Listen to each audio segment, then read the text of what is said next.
à toi dans ce nouvel épisode de ma vie, que je te raconte ma vie de l'enfer à l'espoir. J'avais envie de continuer à te parler de justement ce qui m'est arrivé à l'âge de 14 ans. Et pour te parler de cela, de ma vie, je me sers toujours de mon livre, cette autobiographie que j'ai écrite.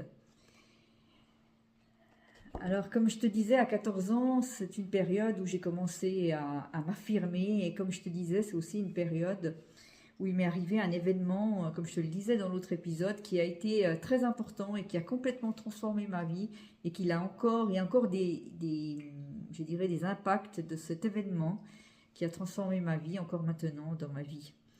Alors, à ces 14 ans, j'allais à la messe tous les dimanches avec mon frère et ma mère, parce que pour ma mère, c'était quelque chose d'important. Elle était catholique, pratiquante, et pour elle, c'était quelque chose d'important de nous donner une éducation chrétienne.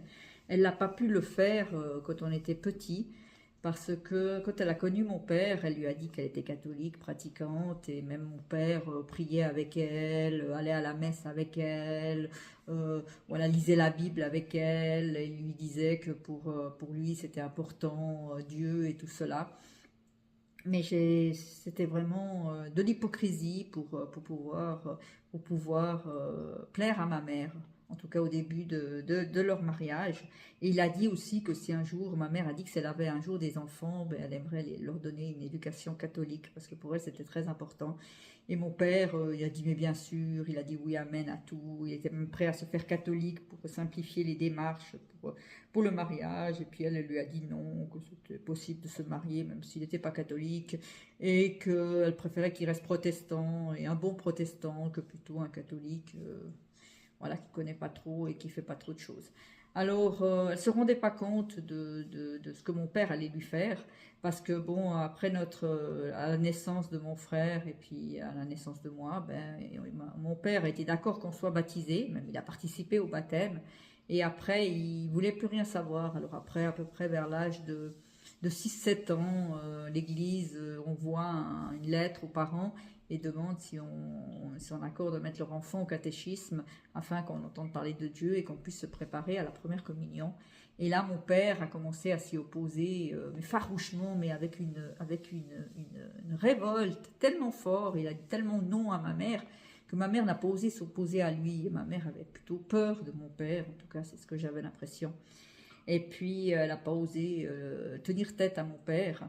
Et elle n'a rien pu faire pour nous inscrire à ce catéchisme. Et par contre, je me rappelle, mais on n'a pas été souvent, mais je me rappelle que de temps en temps, on allait avec ma mère à l'église, seulement avec ma mère. Mon père n'y venait pas. On allait à l'église et puis voilà, on participait à cette messe avant mes 10 ans, quoi. Mais c'était tout ce que je me rappelle de ce qu'on a pu faire. Et sinon, bah justement, à 10 ans, quand mes parents se sont séparés, ma mère était contente parce qu'elle a pu enfin nous inscrire au catéchisme. On a préparé notre première communion, on l'a faite. Et je me rappelle que j'ai fait ma première communion avec beaucoup de ferveur quand même. Hein. C'était un peu la foi d'une enfant, quoi. J'étais contente de ce que je vivais. Mais voilà, j'ai commencé à aller à la messe tous les dimanches avec ma mère parce que voilà, c'est ce qu'elle voulait. Et puis elle nous demandait d'aller. Mais c'est vrai que je m'ennuyais beaucoup dans ces messes de ma paroisse. Je trouvais ça long, je trouvais ça ennuyeux, je voyais pas l'intérêt d'y aller, je voyais pas ce que ça changeait dans ma vie et puis ce que ça changeait dans la vie des gens qui étaient là. Alors après ma première communion, j'ai pu servir la messe aussi avec mon frère.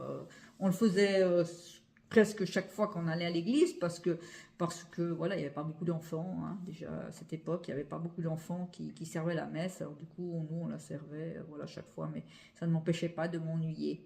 Et à l'âge de 14 ans, comme je te le disais dans d'autres épisodes, j'ai commencé à m'affirmer face à ma mère, j'ai commencé à lui dire non, et des choses qui ne me plaisaient pas, j'ai commencé à dire non.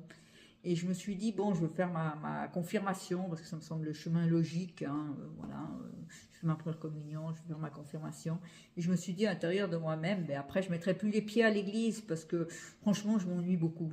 Et je ne vois pas l'intérêt d'aller tous les dimanches à l'église. Et avant de faire cela, j'ai décidé de monter sur je me promenais dans la nature, et j'ai décidé de monter sur une colline et de mettre Dieu au défi, en lui disant, écoute Dieu, si tu existes, si tu m'aimes, ben montre-le-moi. Et si tu me montres ton amour, ben je continuerai à aller à l'église, mais si par contre tu me montres rien, ben ça me prouvera que tu n'existes pas. Et à ce moment-là, j'ai eu une grande chance, je dirais. J'ai senti l'amour de Dieu, j'ai senti qu'il m'aimait d'un amour inconditionnel. Mais je pense que cette chance, hein, c'est pas seulement moi qui peux le vivre. Hein. Je pense que toute personne qui demande sincèrement à Dieu, il peut vivre cela. Il peut sentir son amour et ça peut. Moi, ça a complètement transformé ma vie dans le sens que voilà, c'est à ce moment-là que j'ai commencé à m'ouvrir à mes camarades de classe. Et parce que j'ai ressenti cet amour et je pense que quelque part j'ai eu plus peur d'aller vers mes camarades de classe. Ça m'a donné la force et de pouvoir commencer à parler avec eux, communiquer, puis commencer à avoir une relation avec eux. J'ai pu aussi commencer progressivement à pouvoir communiquer avec des adultes qui étaient dans la foi. Ben voilà, je me rends compte maintenant quand je repense à ma vie à cette époque, mais je parlais, je faisais confiance plus à des adultes qui étaient dans la religion que à d'autres, quoi.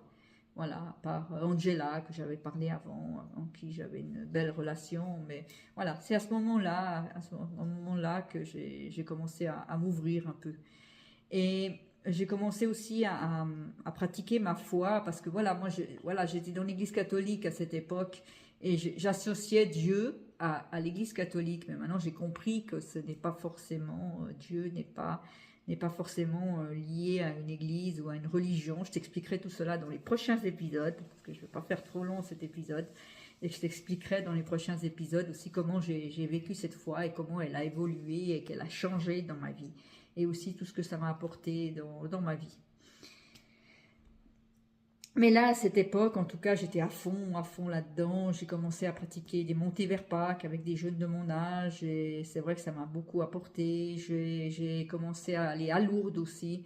Lourdes, c'est un lieu de pèlerinage. J'étais avec des jeunes de mon âge. Ça s'appelait les Jeunes de Lourdes. J'ai commencé à faire des rassemblements que le pape Jean-Paul II nous proposait de faire aux jeunes. Et c'est vrai que ça m'apportait beaucoup de joie, ça m'apportait beaucoup d'enthousiasme, ça m'apportait beaucoup de bonheur de faire tout cela. Et j'ai eu, je peux dire, du plaisir à le faire. Et jusqu'à l'âge de 20 ans, j'ai vraiment été à fond là-dedans, quoi, à fond dans tout cela. Et je continuais à aller à la messe, mais bon, je trouvais ça pas très fun, la messe, quoi, pas très extraordinaire.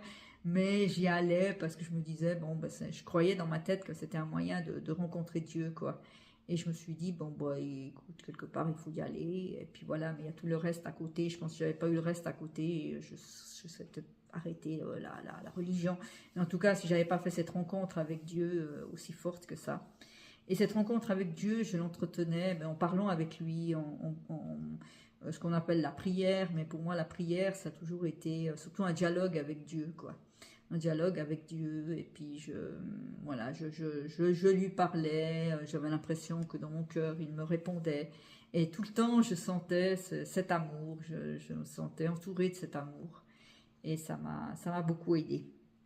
Voilà, je vais arrêter cet épisode-là. La prochaine fois, je te parlerai des conséquences de cela dans ma vie, des choix que ça a entraîné, parce que ça a entraîné des choix qui sont quand même hors du commun, et tu verras les choix que j'ai faits à cause que j'étais dans cette église catholique, les choix que j'ai faits. Je vais t'expliquer aussi dans les prochains épisodes comment ma vie a évolué, parce qu'elle a évolué. Hein. Aujourd'hui, je ne suis plus dans l'église catholique. Je vais t'expliquer comment je suis sortie de tout cela et qu'est-ce qu'est ma foi aujourd'hui, quoi. Mais ça sera plus tard. C'est une musique d'avenir. Voilà, merci à toi d'avoir écouté cette vidéo. Je t'invite à la liker si elle t'a plu. Je t'invite à t'abonner à ma chaîne pour avoir le prochain épisode de ma vie, voir comment ma vie a évolué et voir ce qui s'est passé par la suite dans ma vie. Et aussi, je t'invite à partager cette vidéo et à écrire un commentaire si tu as envie de le faire. Merci à toi.